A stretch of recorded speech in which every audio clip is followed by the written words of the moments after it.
que las consultas presenciales que voy a dar las voy a cambiar del lunes al miércoles. Miércoles a las 4 de la tarde me van a encontrar en la facultad para aquellos que quieran presencial. Si no, recuerden de que pueden hacerlo por el foro o mandarme mensajes como hacen mucho.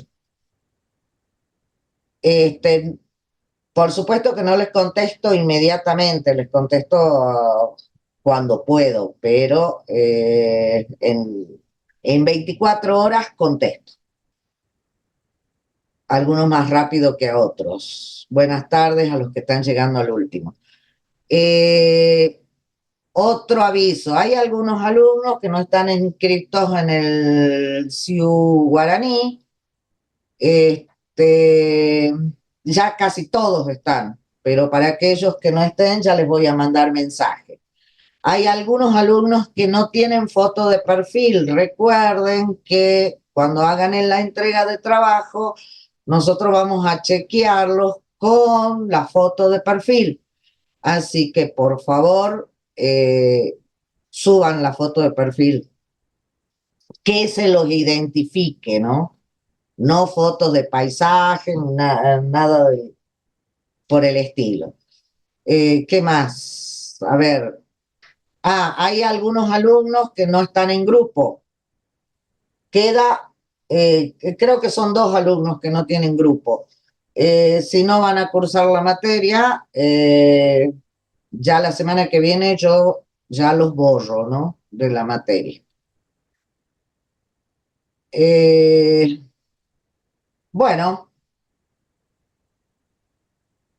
sí vale la foto del DNI, pero por supuesto que si es de los 8 años, más vale que no. Tiene que ser una foto actualizada, sobre todo los varones, que la foto de los 16 años son unos niños, tienen cara de niños y ahora tienen barba, bigote, se hacen esos cortes raros y me cuesta reconocerlos.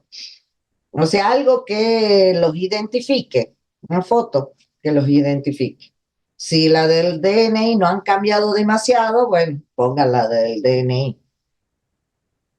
Pero hoy en día con los celulares que tenemos se sacan una foto y no todos somos fotogénicos, pero por lo menos se los reconoce. Bueno, ¿alguna otra pregunta?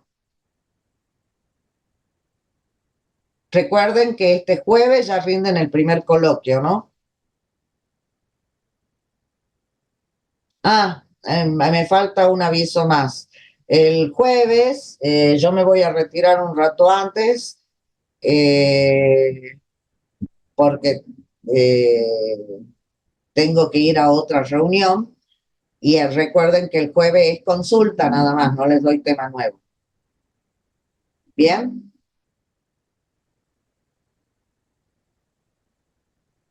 Bueno, si no hay preguntas, comencemos. Veamos un poco de historia. Ya hemos visto cuáles son los servicios, vimos qué dispositivos dejar y cómo se comunica internamente el sistema operativo. Así que veamos un poco de historia de los distintos sistemas operativos, cómo van surgiendo según el sistema operativo. O sea, si hablamos de la prehistoria, hablamos de cuando se generó la computadora, que fue más o menos alrededor de 1950. O sea, físicamente, ¿cuáles eran las características? Que eran máquinas muy grandes porque estaban hechas con tubos de vacío y por lo tanto ocupaban como una manzana entera, porque los tubos del vacío eran unas cosas así de grandes. Ustedes no deben haber visto los televisores de tubo de vacío, pero eran semejante aparatos. Bueno, imagínense en el 1950 que salen las primeras máquinas, ocupaban mucho espacio. Y en cuanto al sistema operativo, las primeras computadoras no tenían un sistema, entonces los únicos que podían programarla eran los ingenieros electricistas o electrónicos, que lo que armaban era un circuito en una bandeja y lo insertaban. Ahora, ¿cuál era el problema que tenían? Ellos vieron que tenían el problema de que dependían de muy pocas personas que podían hacer los circuitos. Segundo, cómo sacaban la información de la computadora, porque la computadora trabaja, pero tiene que en algún lado volcar el resultado que uno le está pidiendo.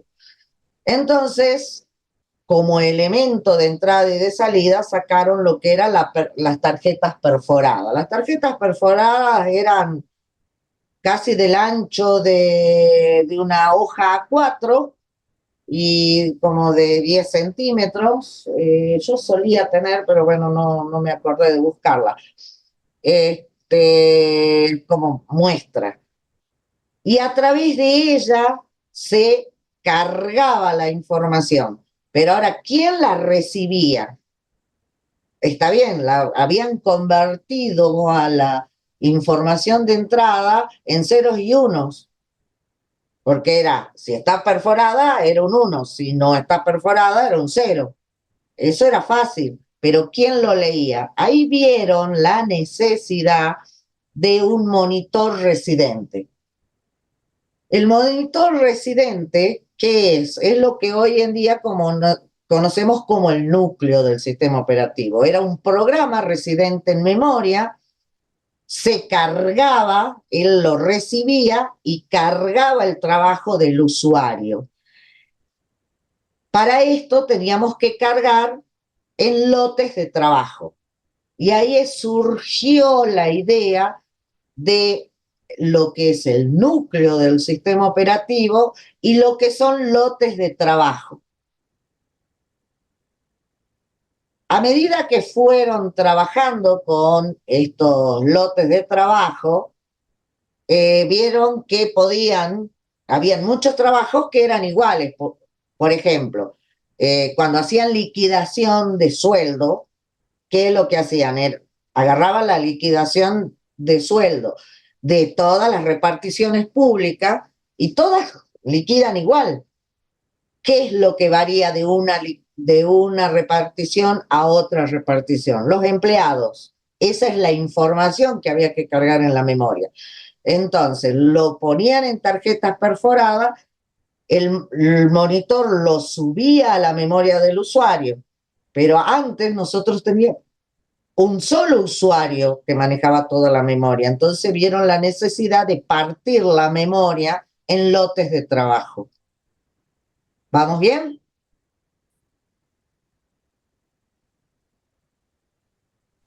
Sí, profe, va muy bien. Bueno, entonces así surgió el punto de vista de partir la memoria para tener varios datos y que el monitor haga un solo trabajo de carga de datos. Y después el monitor, ¿qué hace? Ejecuta para un lote y después que termine, recién ejecuta el próximo lote. Y así va a cargar los distintos tipos de procesos. Ahí ya surgió la necesidad de partir la memoria en distintos lotes de trabajo. Ahí entra la segunda generación, los electrónicos, ¿qué hacen? Crean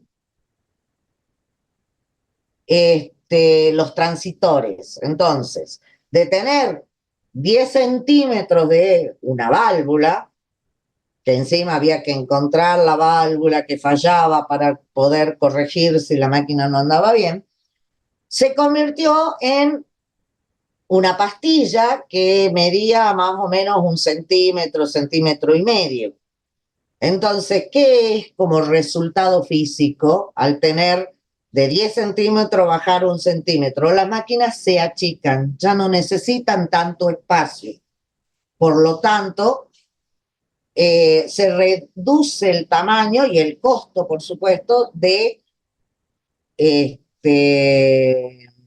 de la computadora. O sea, ya no ocupa una manzana entera, sino que ocupa un cuarto grande, así como el aula 11 de la facultad. ¿Bien? Al reducirse el tamaño, también se dan cuenta que como ya tenemos el monitor, que sería el núcleo del sistema operativo, y tenemos lotes de trabajo, y podemos hacer procesamiento por lotes, que ¿cuál es la característica? Que hace un trabajo y cuando lo termina recién puede comenzar a hacer el otro trabajo. Pero ocurre que cuando uno termina un trabajo tiene que imprimir, en ese caso eran las tarjetas, o hoy en día, porque ya en esa altura de la segunda generación ya están las impresoras. Entonces, imprimen los recibos de sueldo.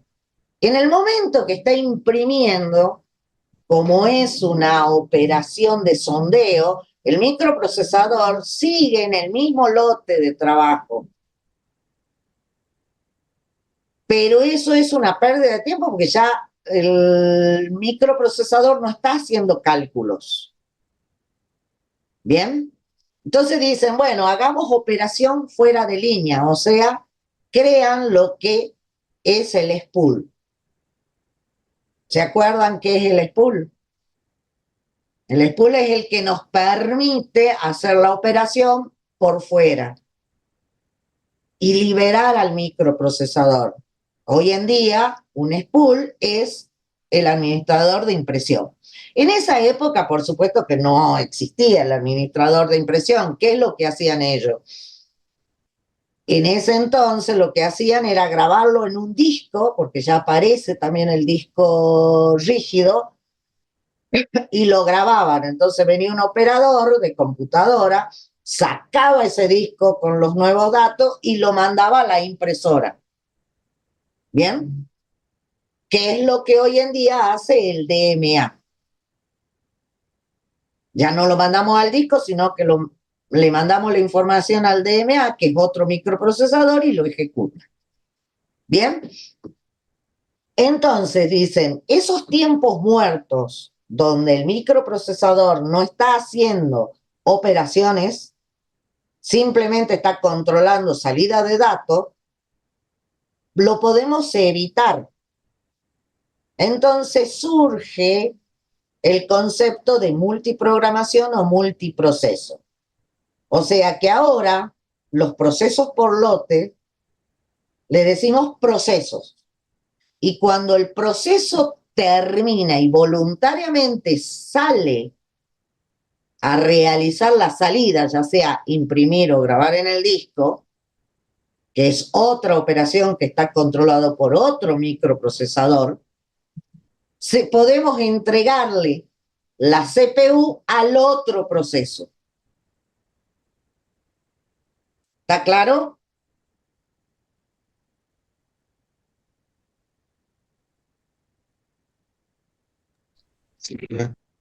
¿Sí? Bueno, nadie responde, seguimos.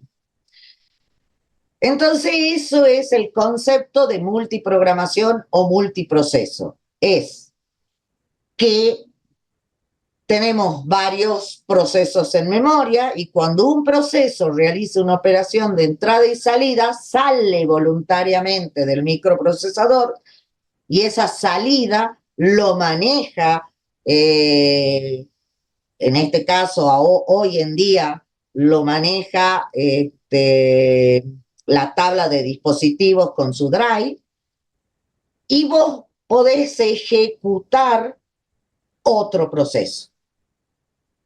De esa forma no tenemos tiempos muertos de microprocesador.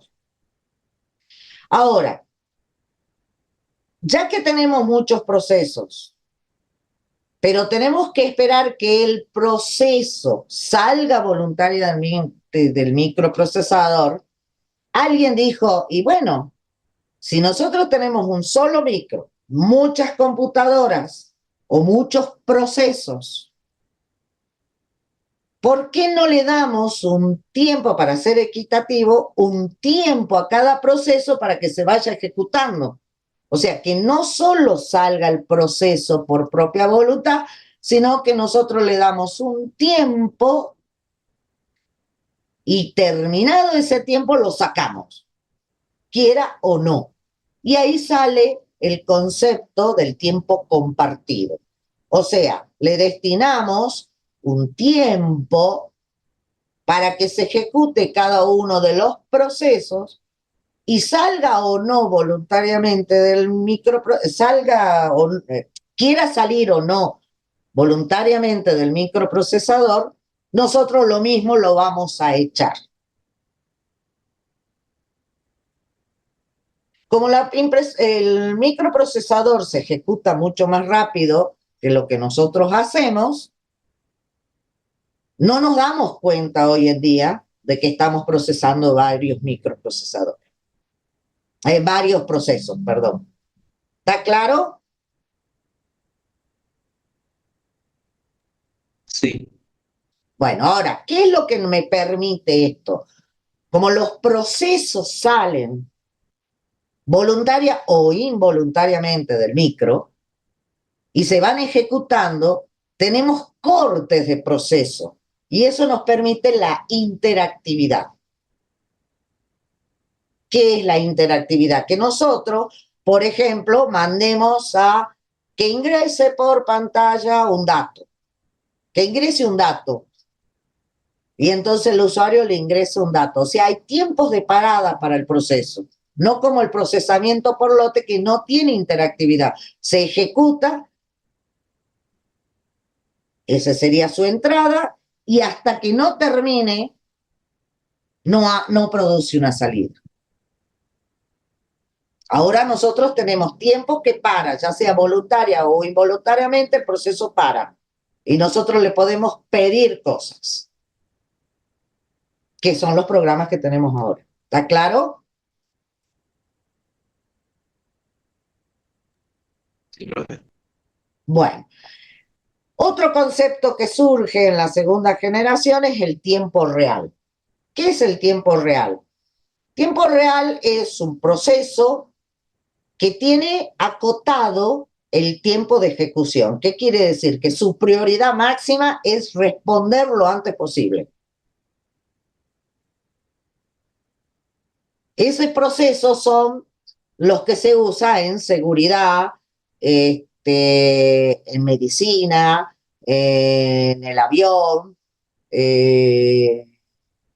porque son procesos que tienen que actuar rápidamente. Hay dos tipos de sistemas de tiempo real, los duros y los blandos. Los blandos son los que usa el sistema operativo, son blandos porque son programas y tiene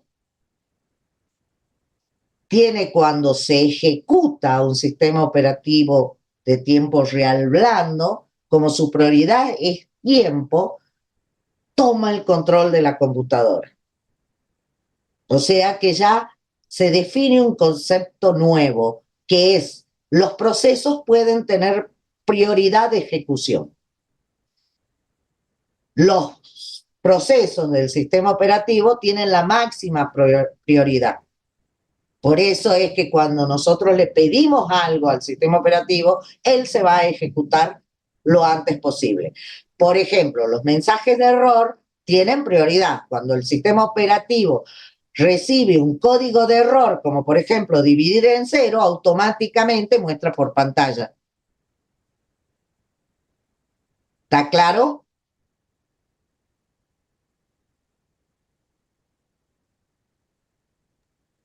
Sí, profe. Bueno, entonces, esos serían los blandos. Y los duros, ¿por qué se le dice duro? Porque son hard, que es lo que se usa ahora. O sea, todos los sensores que tenemos son sistemas operativos de tiempo real duro. ¿Por qué? Porque si se enciende ese sensor, se para. Por ejemplo, los frenos ABS, por ejemplo, los que se trabajan en la fábrica. O sea, si hay un sensor de que hay un obstáculo en una guillotina, la guillotina no baja, para evitar de que se corten algo los que están usando la guillotina. En medicina, los sensores de presión, los sensores de temperatura, esos que están conectados a las personas, cuando llega, por ejemplo, si está sensando la temperatura y la temperatura llega a una X cantidad que ya es grave, suena una alarma. Bueno, esos serían los sistemas de tiempo real duro. Normalmente esos son los que trabaja en la industria. Bien, los blandos son más que nada los del sistema operativo. Bien, inclusive los sistemas operativos de tiempo real blandos se las conoce como interrupciones no enmascarables. ¿Qué quiere decir eso? Que están dentro del vector de interrupción entre las 32 primeras, porque son no enmascarables. ¿Está claro hasta ahí?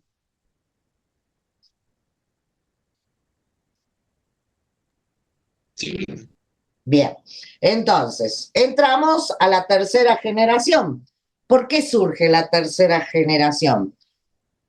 Porque surge el circuito integrado, o sea, estas pastillas que había de transistores aislados se juntan en una placa armando el circuito que controla una cosa en especial. Esto hace que, indudablemente, las máquinas se achiquen más. Ahora ya no ocupan una habitación, sino que ocupan un escritorio.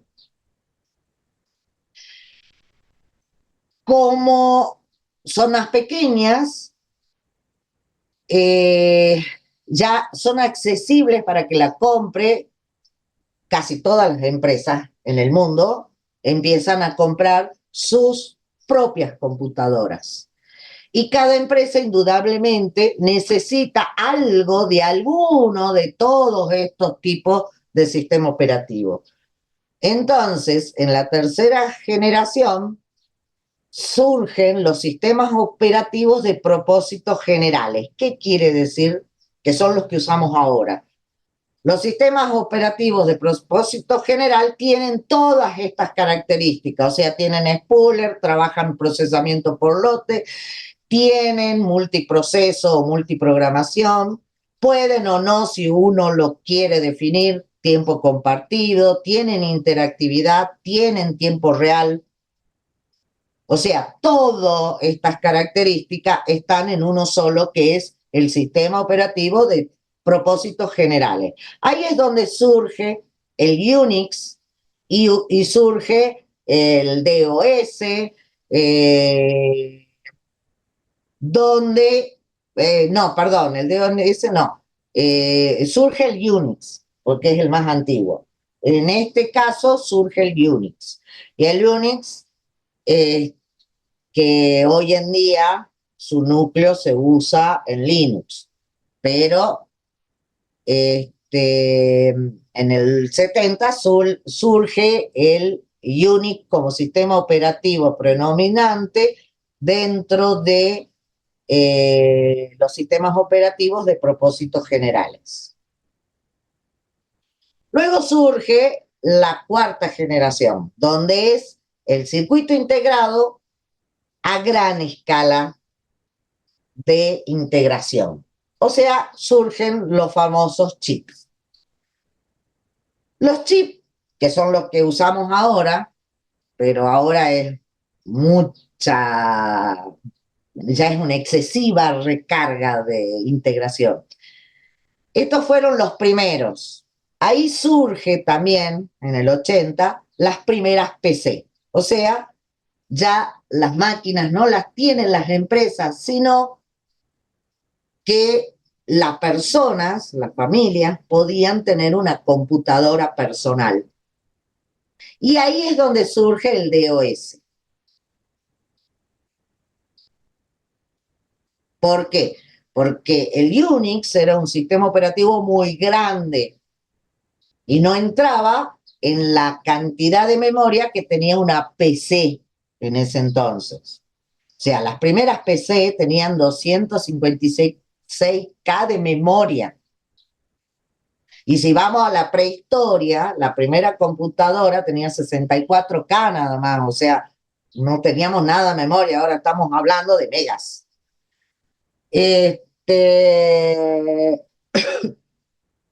Eso es en el año 80. Todos ahora ya no hablan de sistemas operativos de propósito general, sino hablan de sistema operativo, pero todos los sistemas operativos, hasta el día de hoy, son de propósito general. ¿Bien? En 1990 surge lo que se conoce como Linux, que en realidad es como el Unix era demasiado grande para usarlo en una PC. En 1990, Torvald, como no tenía una mainframe para poder cargar el Unix, lo que hizo es agarrar el Unix, el núcleo del Unix, y lo hizo más pequeño. ¿Para qué? Para poder usarlo en una PC. Y como el Unix es un sistema operativo que surge para muchas máquinas, o sea, que tiene multiprogramación, tiene multiprocesamiento, tiene tiempo compartido, lo que surgió gracias a eso es el procesamiento distribuido. ¿Qué es el procesamiento distribuido? Es que varias computadoras independientes se puedan conectar entre sí. O sea, ahí es donde empieza a surgir la noción de Internet. En ese momento se hablaba de correo electrónico, le decía. Entonces nos podíamos conectar, ahí yo ya estaba, así que me acuerdo, nos podíamos conectar y mandarnos mensajes. Teníamos problemas con las conexiones, pero ya nos podíamos comunicar con el resto del mundo. Ahora existe dentro del sistema distribuido dos tipos. En realidad no se llama, acá pusieron nada más que procesamiento distribuido. Cuando surge el Linux, sale el paralelismo. Acá le faltaría esa porción. ¿Qué es el paralelismo? Ya no tenemos computadoras con un solo microprocesador, sino tenemos varios microprocesadores. Entonces tenemos dos tipos de conexión. Uno, los fuertemente acoplados y otro, los débilmente acoplados. Fuertemente acoplados son las mainframe, donde en una mainframe tenemos un solo gabinete, o sea, tenemos uno o varios microprocesadores dentro de una computadora que comparte la memoria y el reloj de esa computadora. Todos los demás, ¿qué son? Los demás son puestos de trabajo. O sea que estamos conectados al mismo microprocesador o conjunto de microprocesadores. ¿Está claro eso?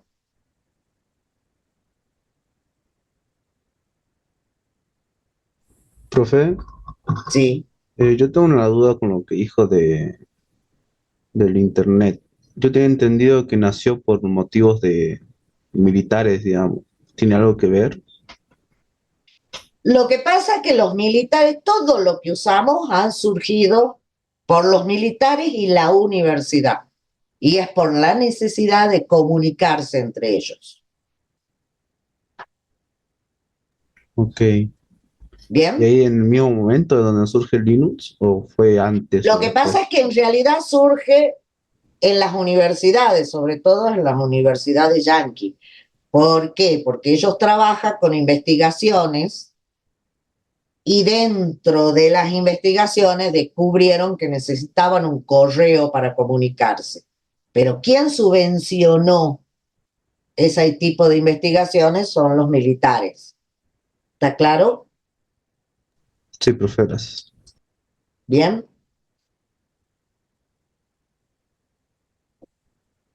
¿Y por qué normalmente los militares subvencionan todas estas investigaciones? Es porque tienen necesidad de comunicación inmediata. Bueno, está claro lo que es, ya me perdí en dónde estaba, en paralelismo fuertemente acoplado. Después tenemos los débilmente acoplados. ¿Qué son los débilmente acoplados? Son computadoras independientes que se comunican entre sí. Y ahí es donde surge precisamente el procesamiento distribuido,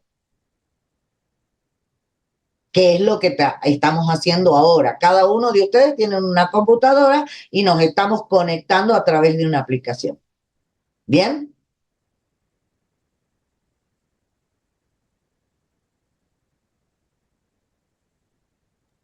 Sí, profe.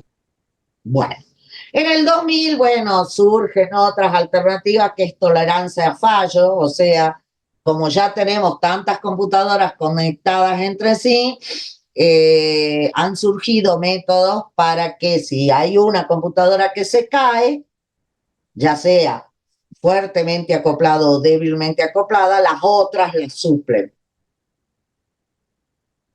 Pero eso lo van a ver bien en otras materias. Una es arquitectura de computadoras, que ven todo lo que son procesamientos paralelos, funcionamiento y la sincronización de varios microprocesadores. ¿Está claro? Sí, profe. Bueno, eso es la historia y así van surgiendo las distintas características de los sistemas operativos. Pero recuerden que hoy en día tenemos todas esas características juntas en un solo sistema operativo que es de propósito general. Por eso es que el libro tiene dinosaurios. ¿Por qué? Porque en realidad en el 60 empezaron a surgir los sistemas operativos, cada uno con su característica, y en el 70 se juntaron todos en un solo tipo de sistema operativo. Y son los que estamos usando hoy en día, o por lo menos la base. ¿Bien? Por esa razón, hay una clasificación de los distintos sistemas operativos según sus características. ¿Qué características? Las que acabamos de ver en forma individual según la historia. Podemos clasificar a los sistemas operativos como según el número de procesos. Eso quiere decir que si nosotros tenemos nada más que el sistema operativo y por encima un solo usuario, va a ser monousuario. Mono es de uno. Y si tenemos dividido en procesos la memoria, va a ser como multiproceso. O sea, el número de procesos está dado en si se puede particionar la memoria. Después la forma de comunicación. Por lotes, no hay ninguna parada cuando se entra a ejecutar un proceso. Entra el proceso y se ejecuta hasta el final. Interactivo, ¿qué quiere decir? Se produce entradas y salidas porque el tiempo va pausando su ejecución, ya sea voluntaria o involuntariamente. Según el número de usuarios, monousuario, un solo usuario. Todas las PC que tenemos, ¿cómo son? Multiusuario. No, son monousuarios, porque ¿cuántas personas están en tu computadora? Sí, uno solo, pero Uno pensaba yo en... solo. O sea que una PC individual es monousuario. ¿Bien? Ahora, como nosotros estamos usando un entorno distribuido, en esta aplicación, ¿cómo estamos? Es multiusuario, porque es un sistema distribuido. ¿Está claro eso? Sí, profe. Bien. O sea, puede ser monousuario, multiusuario.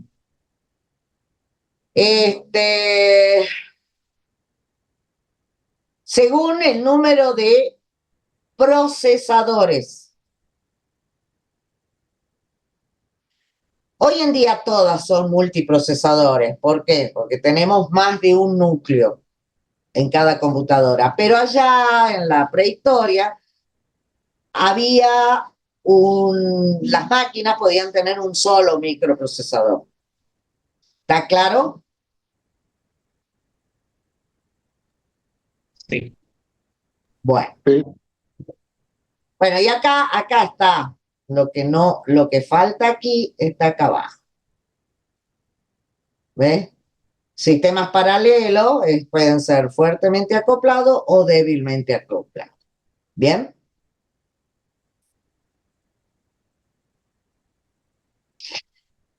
Cuando nosotros tenemos, no importa si es fuertemente acoplado o débilmente acoplado, si nosotros tenemos más de un microprocesador, el funcionamiento del microprocesador pueden ser asincrónicas o sincrónicas,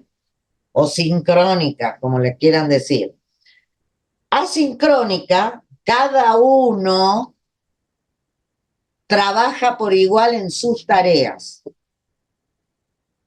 O sea, nosotros ahora estamos conectados sincrónicamente a través del Zoom, pero en su máquina están trabajando como.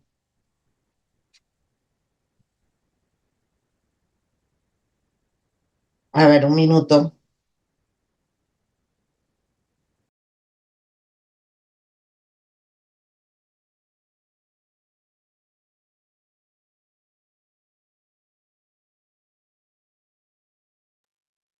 Volví, perdón. Ese es el problema de las clases virtuales, que por ahí te interrumpen.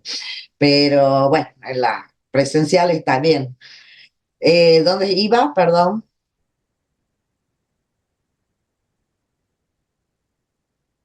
Me perdí.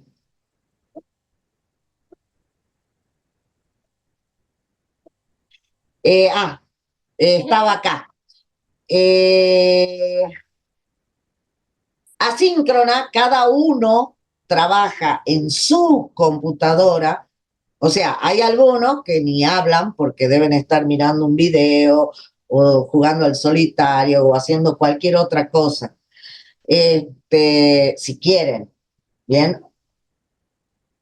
Como yo en la pantalla tengo varias cosas distintas y no sé qué estarán haciendo ustedes. Entonces, cada uno procesa distintas cosas y todas trabajan por igual. O sea, me da lo mismo usar el, el micro 1 o el micro 10, qué sé yo, según la cantidad de micros que tengamos. Es un ejemplo por darlo. Y síncrono es nosotros, todos los que estamos ahora en esta reunión, estamos sincronizados. ¿A través de qué? Del ¿El Zoom. Zoom? Claro. ¿Bien? ¿Está claro? Sí, profe. Bueno. Cuando trabajamos en forma síncrono, decimos que trabajamos en modo cliente-servidor. O sea, en este caso, en esta reunión de Zoom, el servidor sería yo, porque si yo quiero puedo echarlo a algún alumno y sacarlo, o silenciarlo, o dejo de compartir, por ejemplo, y todos los demás ninguno de ustedes va a poder ver, porque yo estoy sincronizando qué es lo que están haciendo dentro de esta aplicación. ¿Está claro?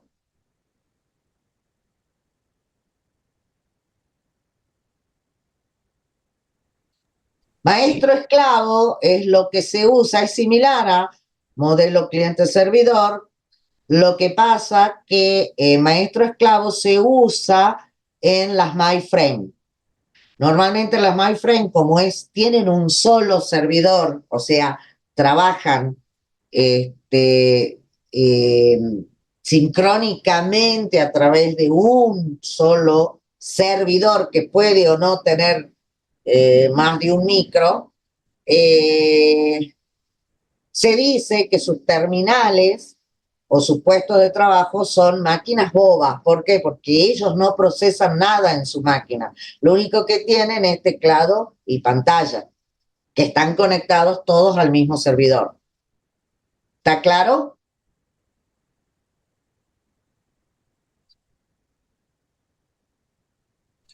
Sí, profe. Bien. Y bueno, el sistema distribuido es lo que estamos haciendo. Cada uno de ustedes es un clúster de la conexión. ¿Bien? O un nodo de la conexión de Internet. No han visto redes ustedes todavía, ¿no? No, en el plan de estudio viene después. Pero entienden lo que es un clúster o un nodo. Nodo sí, no sabía que también se llamaba cluster. Claro, porque es un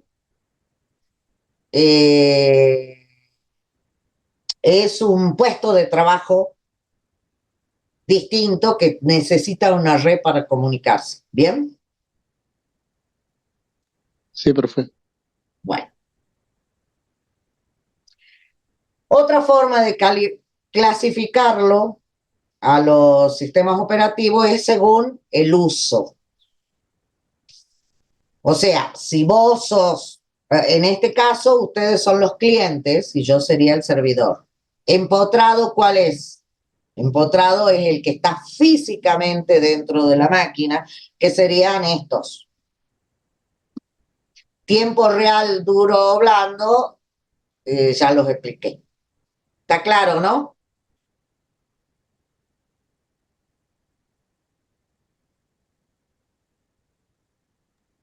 Disculpe, profe, ¿cómo sería el empotrado? El empotrado es el que está hecho en hardware. Un tiempo real duro sería un empotrado. Es el que está en el lavarropa, en las heladeras inteligentes. Eso sería un empotrado. ¿Está claro? Ya entendí, profe. Siempre que hablamos de empotrado es algo que no podemos cambiar, o si para cambiarlo tenemos que cambiar toda el circuito. ¿Bien? Lo mismo Ahí se entendió. ¿Cómo? Ahí se entendió, profe. Bien. Lo mismo que la movilidad. Tenemos los fijos y los móviles. Los móviles son los que vamos a poder ir cambiándolos. En cambio, los fijos normalmente son empotrados. ¿Bien?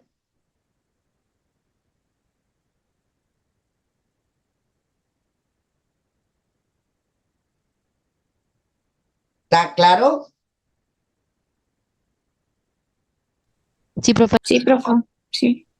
Bueno, ahora veamos cómo están construidos los sistemas operativos, o sea, las estructuras de los sistemas operativos. Allá cuando yo les dije que en 1970 salió el Unix, y después en 1980 salió el DOS, eso eran sistemas operativos monolíticos. ¿Qué significa monolítico? Mono es uno solo y lítico es bloque. O sea, están construidos en un solo bloque. ¿Qué quiere decir esto? Que es un solo programa, estructurado o no, pero es un solo programa. Por ende, se tiene que mover completo. O sea, vos no podés pasar de una máquina a otra un pedazo de programa. O pasás todo o no pasás nada. ¿Está claro?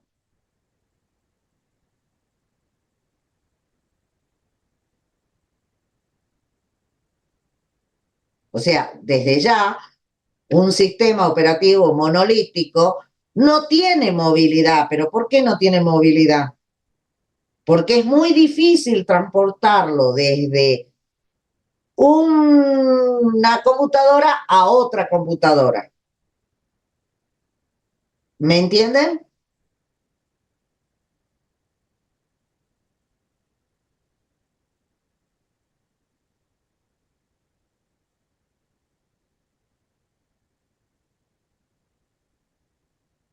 Bueno, no contesta, seguimos. O sea, la ventaja que tiene un sistema monolítico es que su ejecución es rapidísima. ¿Por qué? Porque una vez que lo cargamos, está completamente en memoria principal. Entonces, lo mandemos a donde lo mandemos, siempre está en memoria principal, no tiene que tener un acceso a memoria secundaria. Por eso es el sistema operativo que se ejecuta más rápido que cualquier otro sistema operativo. ¿Cuál es la desventaja? Es muy difícil transportarlo de un lugar a otro. ¿Por qué? Porque es muy grande. Me ocupa mucho espacio de almacenamiento. Ese es el problema fundamental. ¿Está claro? Sí, profe. Profe, ese era el problema en la época, ¿no? El transportar. No, no solo es la época. O sea, imagínate si vos todo el sistema operativo Windows tiene que cargarse en tu memoria principal. ¿Cuánto mide el sistema operativo? Más de 4 gigas. Más de 4 gigas. ¿Cuánta memoria para el usuario le va a quedar si las 4 gigas tienen que estar en la memoria? Dependiendo pocas serían. Sí, tienes razón. Mal acá ¿Me de la prueba. entendés? Ese es el problema. Porque si es un solo programa, vos necesitas 4 gigas nada más que para el sistema operativo. Entonces el pobre usuario no tiene espacio para ejecutar lo suyo o tiene que comprar mucha memoria. ¿Me entendés? Sí. Bien. Por esa razón surgieron otras estructuras para achicar que tenés los sistemas operativos estructurados. Ahí quiere decir que el sistema operativo se dividió según sus funciones. Ahora sí podemos hablar que tenemos un núcleo, monitor, kernel, como lo quieras llamar, que es lo que siempre va a tener que estar residente en memoria. Y luego los servicios que necesite. ¿Bien? Dentro de estos sistemas operativos estructurados tenemos varias formas de estructurar o de planear, realizar los distintos procesos que tiene que hacer el sistema operativo. ¿Vamos bien?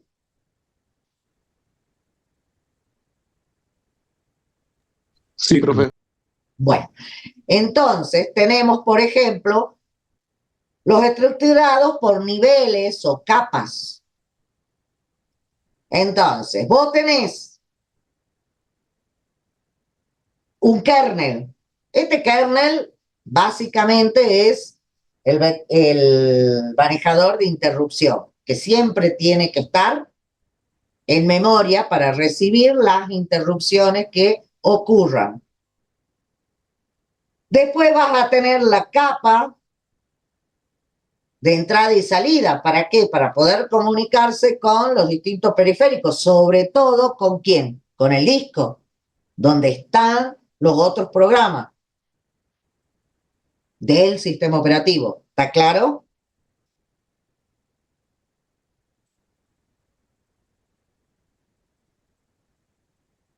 Después tenés el sistema que maneja la memoria y el sistema de archivo.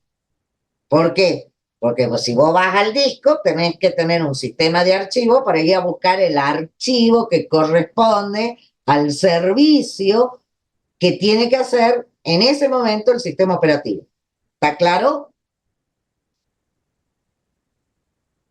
Y eso lo Sí, tenés profe. que cargar en la memoria. Y por último, ¿qué es lo que tenemos? Una línea de comando o interfaz gráfica o algo que es lo que nos permite a nosotros humanos o a otra aplicación llamar al sistema operativo para que nos dé ese servicio. Esas son las distintas capas que va a necesitar el sistema operativo. ¿Vamos bien?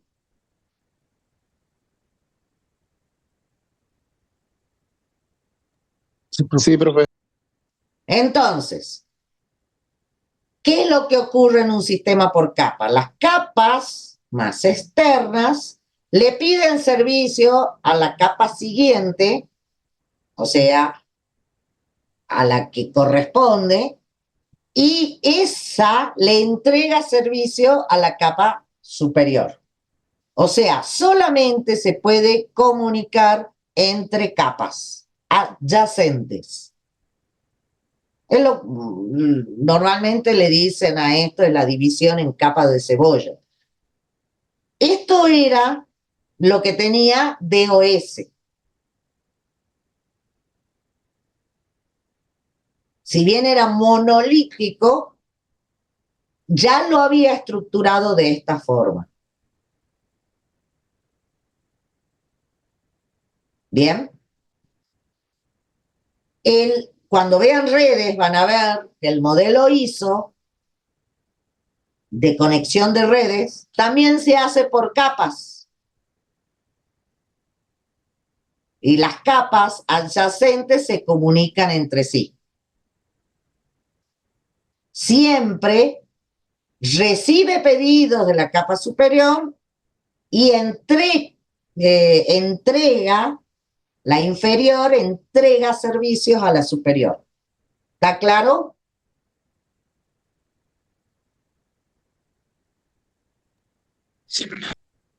Bien. Esa sería una de las formas. Otra de las formas, esta forma también la tiene básicamente el Windows, porque el Windows más que nada tiene un sistema cliente-servidor, pero tiene distintas capas para pedir servicios. Y la otra es la que tiene Linux, que es la modular. La modular, ¿qué es? Tiene un micronúcleo, que es lo que hizo Torvald cuando surgió Linux allá en el 90, no me acordaba el año. Hizo un micronúcleo para que entre en una PC. Ese micronúcleo la tomó de Unix. Por eso se dice que Unix es el padre de Linux. Y luego todos los servicios los creó en gestores de servicio llamados módulos. O sea, son otros programas que se dedican a algo. Y estos programas a su vez pueden estar divididos en otros subprogramas.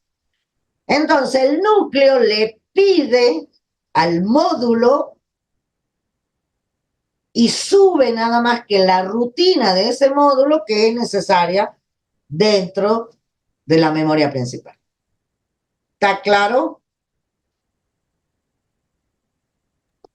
Sí.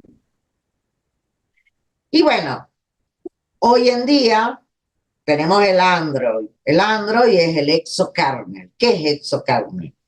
Es sacar todo lo que no se necesita. ¿Y qué es lo único que al fin y al cabo reciba la instrucción y la puede manejar? Es el manejador de interrupciones. O sea que el Android lo único que tiene es un manejador de interrupciones. Cuando nosotros agarramos el celular y tocamos, ¿qué es lo que estamos haciendo? Estamos provocando una interrupción. Esa interrupción la recibe y va y busca la aplicación que ustedes están eligiendo de la nube y la ejecuta en este microprocesador. ¿Quedó claro?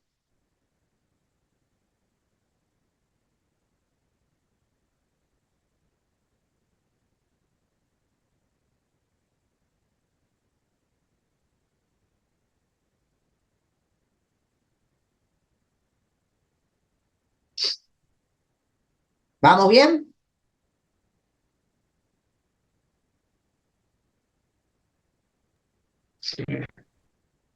Bueno, Sí, profe.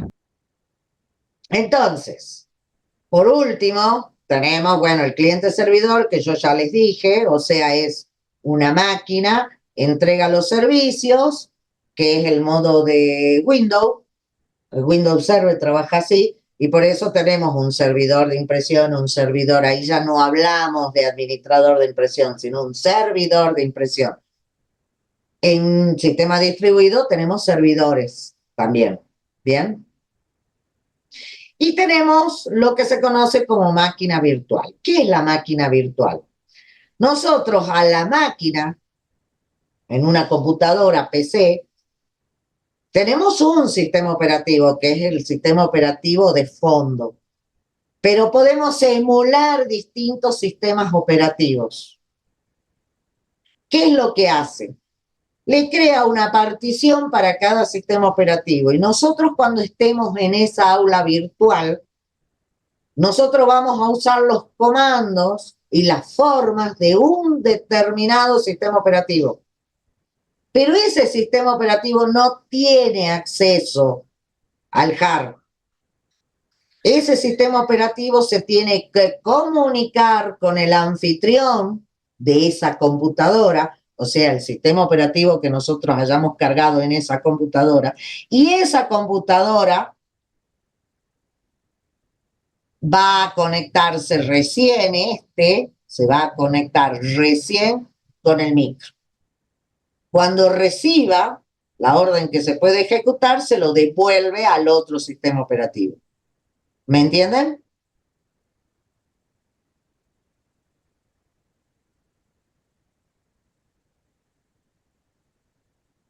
Sí, profe. Bueno, eso es una máquina, en muchas materias usan máquinas virtuales. Es lo mismo que hacemos con la nube, pero solamente que en una máquina. La estamos dividiendo y le hacemos, por eso se llama un emulador, porque emulamos que tenemos un sistema operativo cuando no lo tenemos. ¿Bien?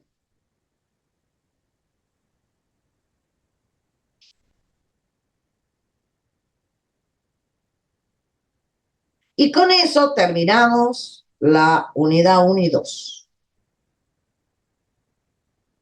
¿Preguntas, dudas o algo?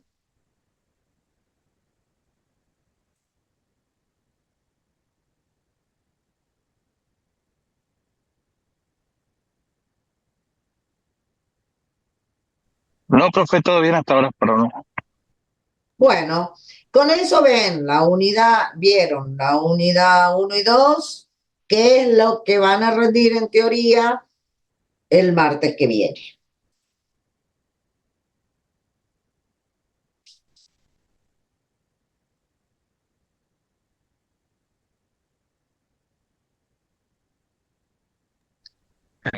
Jueves, profe. ¿Cómo? Martes o el jueves. Ah, perdón, el jueves. La verdad que yo normalmente no sé en qué día vivo, así que Profe, se está confundiendo con el cuatri anterior. sí. que tengo un mambo con esto que me cambian las horas y todo.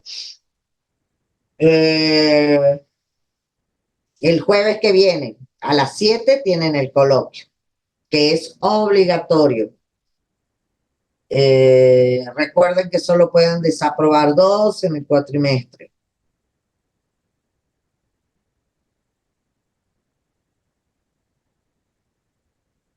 No me quedó claro, a ver qué dice, no me quedó claro.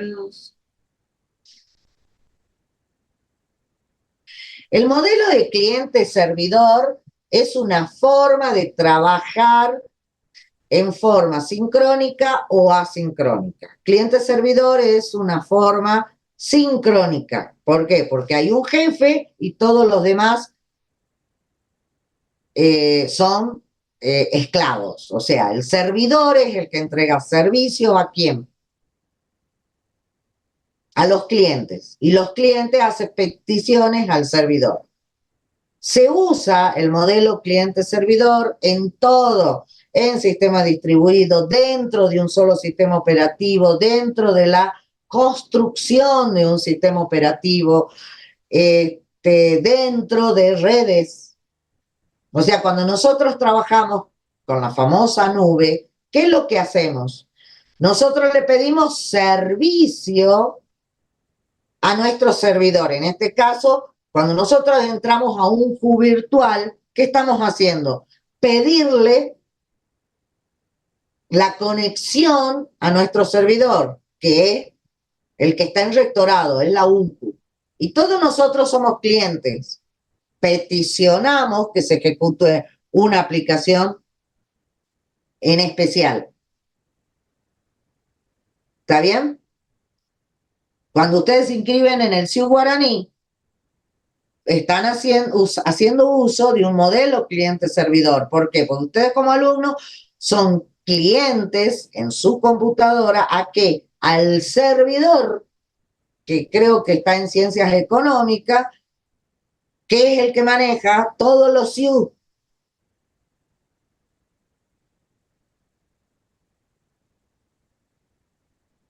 ¿Bien? Porque el CIU de ingeniería le pide servicio al servidor general, que es el otro. Ahí, en ese instante, se convierte en cliente para nosotros en nuestro servidor. ¿Me entienden?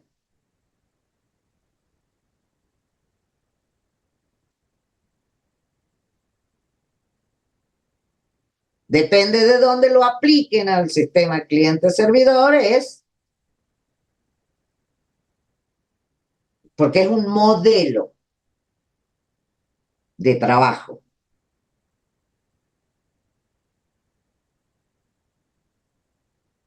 Es como padres e hijos. El padre sería nuestro servidor, los hijos son los clientes. Le piden cosas al padre. El padre, bueno, decide si darles o no, según los permisos que tenga cada uno. Son ejemplos que se me ocurren, ¿no? No sé si aclaran o oscurecen, pero bueno. ¿Alguna otra pregunta?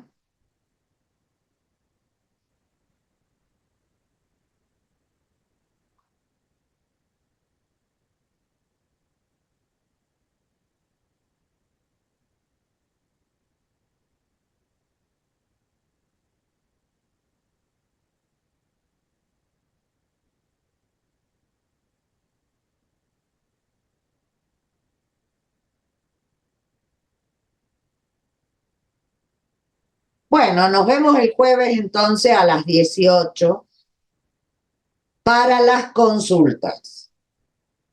Después van a tener clases con las profesoras de práctica y en el medio tienen el coloquio. Así que los que se quieran retirar ya pueden hacerlo si no tienen preguntas. Así van a las otras clases virtuales. Profe, una preguntita. Las clases de consulta de práctica, no sé si se establecieron o ya sé que recién vamos a tener jueves, ¿no? Pero ¿Va a haber un día aparte para hacer consultas de práctica? Eso le tienen que preguntar a los profes de práctica. Normalmente sí los dan. Creo que si sigue como en el primer cuatrimestre, la profe de práctica da los jueves también, Ah, bueno, bueno, ya le había preguntado bien. pero más temprano. Algo, creo que a las 3 por ahí da ella, pero eso pregúntale a ella porque no sé si lo cambió.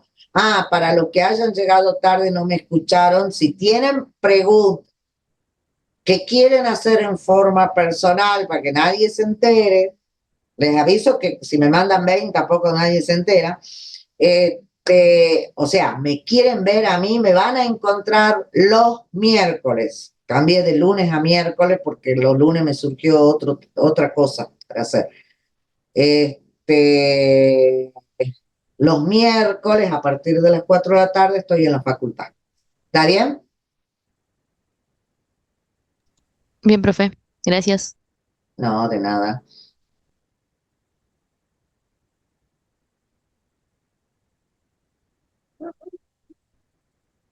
Hasta luego.